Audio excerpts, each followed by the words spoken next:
This is the last picture.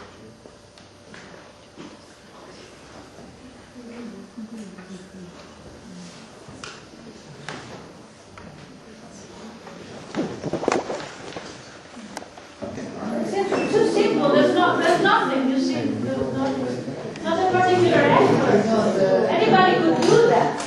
Yes. Anybody could do that. It's very good at it. Man can leave because man doesn't deserve to be there. Good point. Yeah. You serve the box? Man doesn't deserve to be there. But I like your idea of the serenity and the peace, but also, you said the loneliness? Yeah, they are lonely. For men, the loneliness. Oh, yeah. For example, if men live there, I think that these men can feel the loneliness. Sure. And you know that a lot of Canadians who want to not live in the cities will go and live in these places because they like the fact that it's very quiet, that there is no traffic, there's no city, there are no people. They like the loneliness. They like to see the distance. But it's hard to live there. Because they make me feel relaxing. Relax. Yes. The other one I didn't like so much. You'd be happy in Canada because you could go out in the canoe by yourself in the sunshine. You'd be very happy. Okay. No one to talk to you. I think I would like it. Only the birds. Yes, I would like it very much. Accessible, far away, secluded, unreal, wild, cold light. There is a cold light. What really struck me was the one that there is a sun, the only one in which you see the sun. And the sun has got these rays, these very dark rays that look like legs. And you see that it's a cold light. It doesn't do anything to warm up the atmosphere. It's side by side with a black cloud, so it's a cold light, something cold. And then when there were the mountains, especially the mountains, it's as if the landscape was listening, awaiting, sleeping. And then there is nothing. I can't read my hands. Not hostile. There's no hostility, but indifference to man. Yes. It's not hostile, but certainly is indifferent to man's. They don't care. It doesn't care. Suffering, to man's emotion, to man's joy. If you die, the mountains. They don't care. They will still be there. They'll still be there. No one sees you. The animals will eat you up, and you'll be forgotten. All nature is like this. Nature is not good, it's not bad, it's not right. It's there. It's the sensation, the feeling we have. That we invest Yes. upon. So I think mostly again, like my students, I had negative feelings. Yeah. That doesn't mean that I didn't like them. I think the choices of, the best thing would be there and look with our eyes, and the second best is through their eyes. All right. Now, students, we're going to end today very briefly with a number of things. We're going to introduce to you Margaret Atwood first, and then we are going to take a brief discussion of her short story. We won't be discussing the whole story, only a few moments, and we have more pictures for you. The most important thing is at the end, we would like you to take notes because we are going to compare what you have learned in school about nature, the romantics. We then compare it to the group of 7, just to show you with a sense of words how different it is. And then finally we will, with a different set of words yet again, give you Margaret Atwood's vision. And in the last one, you will not be seeing paintings, you will be seeing photographs. But the photographs come from a very famous Canadian photographer named Edward Burtynsky. And he has done a number of, and in fact, Laura, you can perhaps even show this to your class one day, called In Different Landscapes. It won an Academy Award one year in Hollywood because it's a beautiful documentary. So that will be the 3 parts. It'll take about half an hour, and then you can go and have your coffee and go for your swim, perhaps. Go study. Go study. Oh, you could go study. That would be nice. Now, for some reason, I've lost Piero. I don't know what's happening. Is that in Canada, she's highly respected. She is a poet. She writes novels.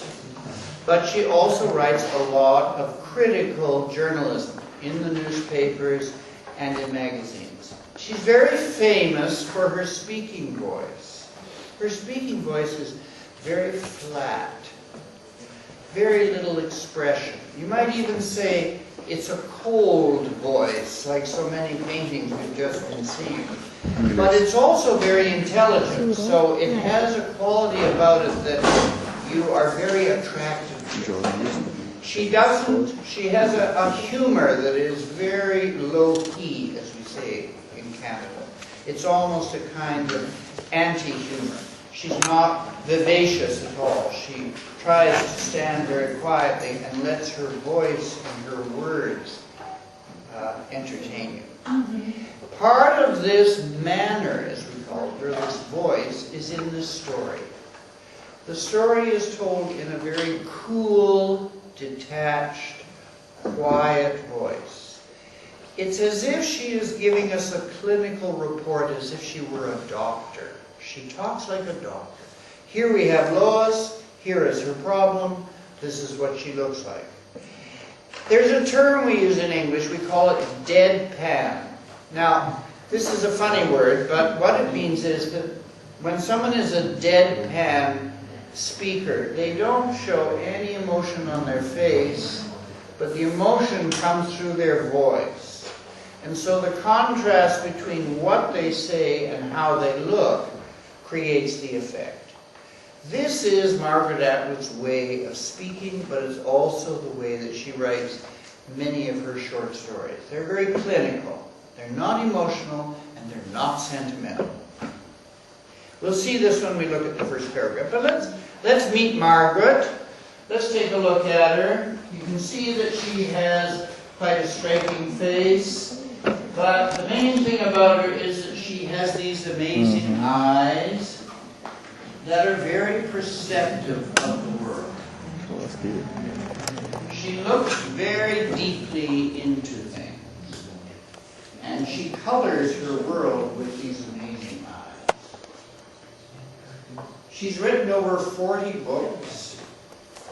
And one of her books won the Premio Mondella here in Italy. These are some of the books she's written.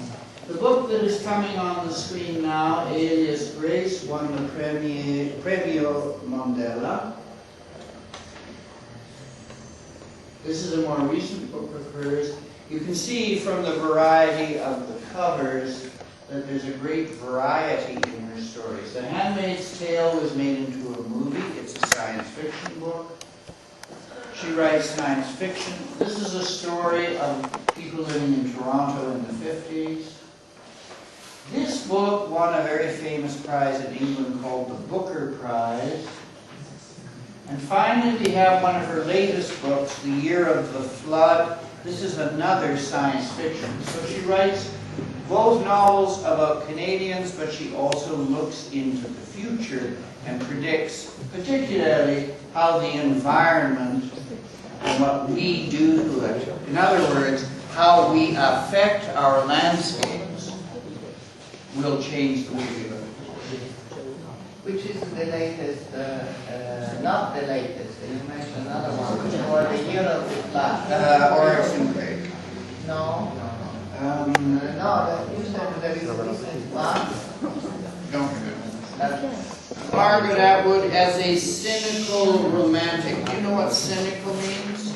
Does anyone know that word? You know cynical? Laura, do you want to explain cynical to them? Cynical is somebody who apparently doesn't feel much for the others or for what happens and tends to keep everything at a distance and almost has a sort of sarcasm sometimes. Sarcasm, yeah. Margaret Atwood likes to show things as she sees them. She's very honest. She really observes society. Now, the story that she has written that we're going to look at is called Death by Landscape.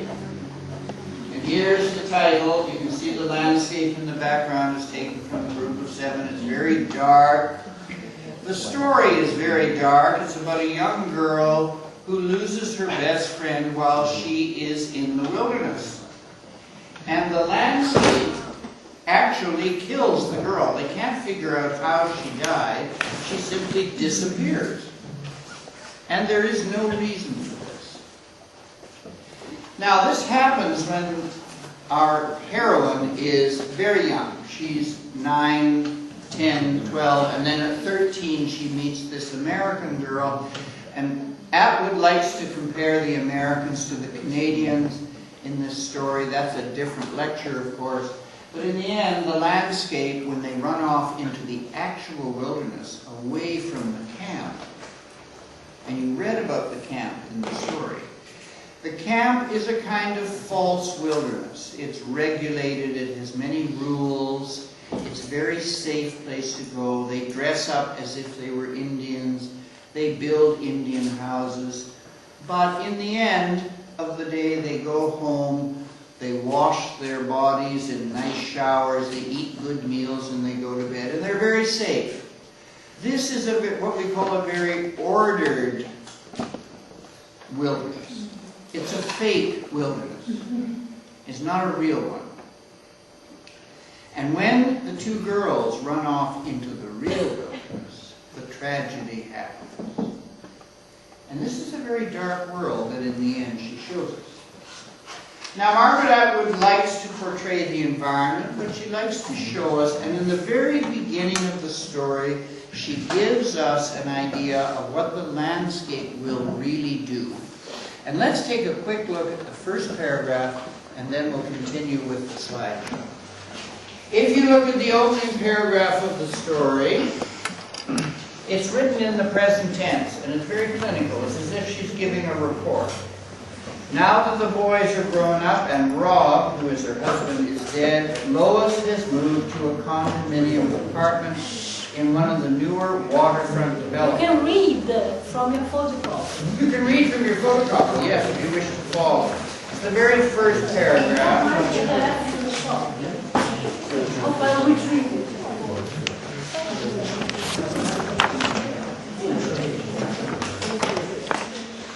Now, I want you to notice something here. Lois, we first see Lois's first emotion. Her first emotion is that she is relieved. And why is she relieved? Because she has been made safe from nature. Now, the nature that is described here is a very simple nature, but Margaret Atwood describes it not as simple, but as frightening and as almost something that is evil. The ivy pushes itself into the bricks. This is a very aggressive idea.